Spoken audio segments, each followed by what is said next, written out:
geveg naby is en die nag is lank, sal my geloof nie wankel nie. Ek staan sterk en sal God dank, want my stryd is nie teen vlees en bloed, maar teen die bose magte en die lig wat ons met leuns voed. Vir die stryd trek ek God se gevegstoerusting aan. God se woord is my swaard van die gees waarin ek vasstaan. Ek staan in die waarheid en veg in die geloof in God se regverdigheid. Kan ons weerstand by die vyand, kan ons nie beroof as gordel om my bedra ek God se waarheid.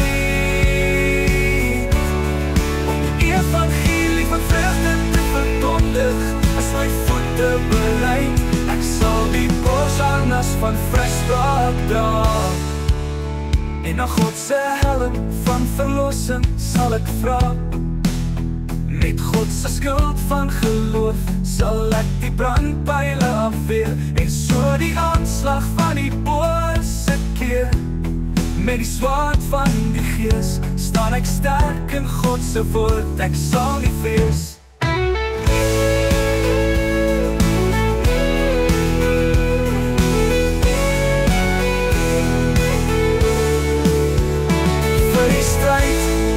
God se gevegstoerusting aan. God se woord is my swaard van die gees waarin ek vasstaan. Ek staan in die waarheid en veg in die geloof in God se regverdigheid.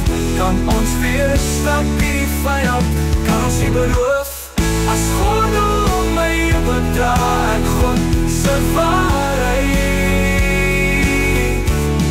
Om die evangelie van vreugde te verkondig, as my voete beleid, ek sal die borsharnas van vryspraak dra.